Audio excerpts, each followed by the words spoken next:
अगर आपने अपने हेयर ट्रांसप्लांट करवाने के बाद इन तीनों में से एक भी गलती कर दी तो बहुत ज़्यादा चांसेस हैं कि आपका ट्रांसप्लांट भी फेल हो सकता है, जैसे हमारे सब्सक्राइबर का हुआ था। हेयर ट्रांसप्लांट करवाने के बाद सबसे ज़्यादा गलतियां पहले 7 दिनों में ही होती है और ट्रस्ट मी, पहले 7 दिन ही डिसाइड करते हैं कि आपका हेयर ट्रांसप्लांट का रिजल्ट अच्छा आने वाला है या आपका हेयर ट्रांसप्लांट फेल होने वाला है, जैसे हजारों लोगों का होता है। आज हम 4 ऐसी गलतियों के बारे में बात करने वाले हैं जो कि लोग अपना हेयर ट्रांसप्लांट करवाने के बाद सबसे ज्यादा करते हैं, और ये गलतियां आपको नहीं करनी अगर आप अपना हेयर ट्रांसप्लांट करवाने का प्लान करें और आप चाहते हो कि आपका रिजल्ट भी फेल ना हो। लास्ट वाली मिस्टेक तो इतनी ज्यादा डेंजरस है कि आपकी जान भी जा सकती है। आज की वीडियो उन सभी लोगों के लिए होने वाली है जो अपना हेयर ट्रांसप्लांट करवाने का प्लान कर रहे हैं या फिर जिन्होंने रिसेंटली अपना हेयर ट्रांसप्लांट करवाया। तो वीडियो को आप स्टार्टिंग से लेके एंड तक जरूर देखिएगा। दोस्तों वीडियो की तरफ बढ़ते हैं, लेकिन सबसे पहले अगर आप अपना हेयर ट्रांसप्लांट करवाने का प्लान कर रहे हो और आप अभी भी कंफ्यूज हैं आपको कितने ग्राफ लगेंगे, आपके ट्रांसप्लांट में खर्चा कितना आएगा,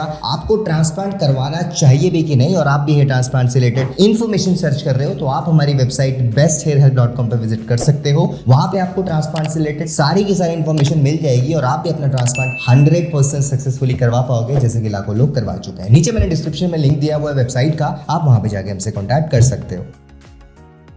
सो गाइस, शुरुआत करते हैं हेयर ट्रांसप्लांट के पहले 7 दिनों से। राइट, हम जो गलतियों के बारे में बात करेंगे वो हम पहले दिन से डिस्कस करना स्टार्ट करेंगे और 7वें दिन तक जाएंगे। तो अगर हम बात करें नंबर 1 मिस्टेक की जो सबसे ज्यादा लोग करते हैं, जो आपको नहीं करनी चाहिए, वो है अपनी हेयर ट्रांसप्लांट सर्जरी के बाद सेम डे किसी भी क्राउडेड प्लेस में ना जाए। राइट, अब क्राउडेड प्लेस से मेरा क्या मतलब है? जब भी आप अपना हेयर ट्रांसप्लांट करवाने के लिए जाते हो, ऑब्वियसली बात है आपको घर से बाहर निकल के ही ट्रांसप्लांट करवाना होता है। ऐसा तो है नहीं कि आपका घर पे ट्रांसप्लांटेशन होगा। राइट, अब आप चाहे दूसरी सिटी में ट्रांसप्लांट करवाने जाते हो या आप सेम सिटी में ट्रांसप्लांट करवा रहे हो, कोशिश करो ट्रांसप्लांट करवाने के जस्ट बाद आप किसी भी क्राउडेड प्लेस में ना जाओ। क्राउडेड से मेरा मतलब है किसी भी भीड़ भाड़ वाले इलाके में आप ना जाओ। अब अगर मैं इसके रीजन के बारे में बात करूं तो इसका बहुत सिंपल सा रीजन है। जब भी आपका हेयर ट्रांसप्लांट हुआ होता है, जिस भी जगह में आपके ग्राफ्ट्स लगाए जाते हैं वो जगह 24 से 48 घंटे तक बहुत ज्यादा सेंसिटिव होती है। राइट, अब चाहे आपका ट्रांसप्लांट फ्रंट में हुआ हो या आपका ट्रांसप्लांट मिड स्कैल्प पे या क्राउन में कहीं भी हुआ हो, जहां पे आपका ट्रांसप्लांट हुआ है उस जगह को आपको 24 से 48 घंटे तक बहुत ज्यादा संभाल के रखना होता है। ये ऑब्वियस सी बात है, आप किसी क्राउडेड प्लेस में तो कुछ भी चीज आपसे टच हो सकती है, और स्पेशली उस रीजन में जहां पे आपका ट्रांसप्लांट हुआ है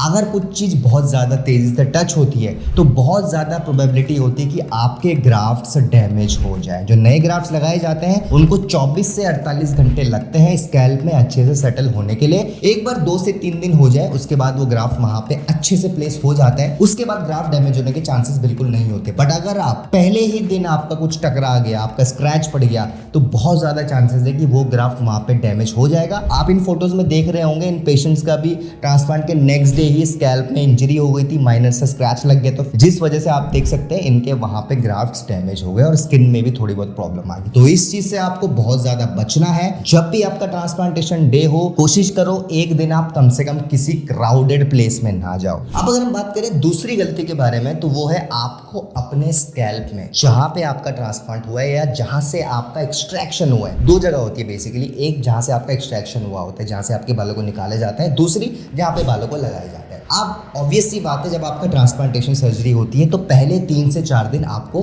बहुत ज्यादा इचिंग होने वाली है, आपको बहुत ज्यादा खुजली होने वाली है। राइट, अब ऑब्वियसली बात है ट्रांसप्लांट के बाद आपको मेडिकेशन दी जाती है, बट कुछ लोगों को मेडिसिन लेने के बावजूद भी बहुत ज्यादा खुजली होती है। काफी लोग तो नींद में ये गलती कर बैठते हैं कि वो नींद में होते हैं और अपने स्कैल्प को इचिंग की वजह से वहां पे वो स्क्रैच मार देते हैं, जिस वजह से होता क्या है कि आपका इन्फेक्शन होने के चांसेस बढ़ जाते हैं एंड आपके ग्राफ्ट्स के डैमेज होने के चांसेस बढ़ जाते हैं। और काफी लोग ये गलती करने की वजह से अपने ग्राफ्ट्स को डैमेज कर देते हैं। देखो, बहुत सिंपल सी बात है, हेयर ट्रांसप्लांट सर्जरी बहुत बेसिक सर्जरी है। राइट, ये कोई बहुत बड़ी सर्जरी नहीं है, बट आपको जो स्कैल्प है जहां पे ट्रांसप्लांट हुआ है उस एरिया को आपको 24 से 48 घंटे तक बहुत संभाल के रखना है। कोशिश करनी कि आपको उस एरिया को किसी चीज से तेजी से टच नहीं करना। अगर थोड़ा भी वहां पे इंजरी होती है तो आपके ग्राफ्ट डैमेज होने के चांसेस बहुत ज्यादा बढ़ जाते हैं। फिर आप बाद में क्लिनिक को ब्लेम करते हो। क्लिनिक अपना काम अच्छे से कर देता है, बट उसके बाद आपकी रिस्पॉन्सिबिलिटी बनती है कि आपको पहले 7 दिन अच्छे से वर्क करना है। सो ट्रांसप्लांट के बाद किसी भी कंडीशन में आपको पहले 4-5 दिन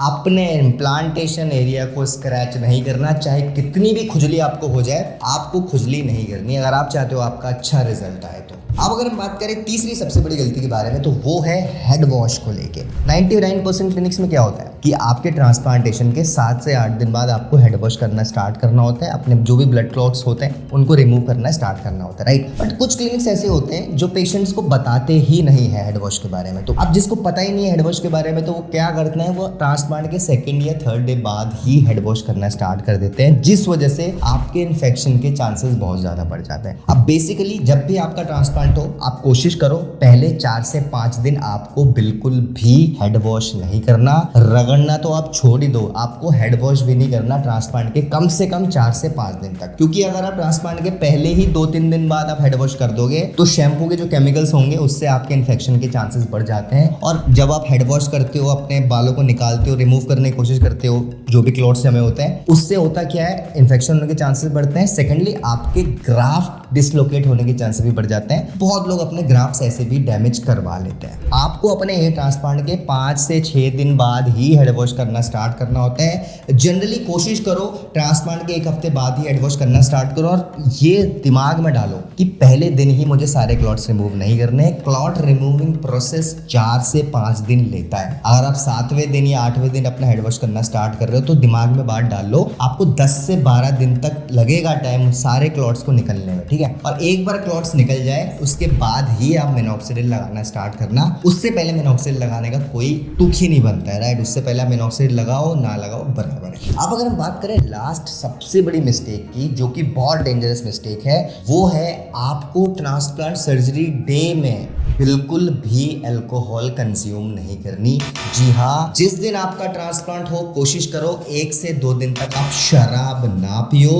अभी रिसेंटली लास्ट ईयर अगर आपको याद हो तो इंडिया में एक केस आया था ट्रांसप्लांट का, जहां पे पेशेंट ने ट्रांसप्लांट सर्जरी के कुछ घंटे बाद ही बहुत ज्यादा शराब पी ली और उन पेशेंट को अपनी जान गंवानी पड़ी। तो ये लाखों में से एक के साथ होता है और उन्हीं के साथ होता है जो इतनी बड़ी गलती कर बैठते हैं, right. According to the sources यही हुआ था। पेशेंट ने ट्रांसप्लांट करवाया था और ट्रांसप्लांट के 2 से 3 घंटे बाद ही बहुत ज्यादा शराब पी ली थी, जिस वजह से उनको अपनी जान गंवानी पड़ी। जनरली हेयर ट्रांसप्लांट सर्जरी बहुत ज्यादा सेफ सर्जरी होती है, इसमें साइड इफेक्ट के चांसेस ऑलमोस्ट 0 होते हैं। बट अगर आप खुद ही सोचो, आपने ट्रांसप्लांट करवाया हो, आप ऑलरेडी बीपी के पेशेंट हो, आपका शुगर लेवल ऑलरेडी बहुत ज्यादा हाई है और ऊपर से आप बहुत ज्यादा शराब पी लो सेम डे, चलो अगले दिन पी होती, 2-3 दिन बाद पी होती, वैसे तो डॉक्टर्स आपको बोलते हैं आपको 1 हफ्ते तक नहीं पीनी। बट अगर आप बहुत ज्यादा हैवी स्मोकर हो या बहुत ज्यादा हैवी ड्रिंकर हो, आपने 2 से 3 दिन बाद भी पी ली तो चलेगा। लेकिन अगर आपने सेम डे ही पी ली,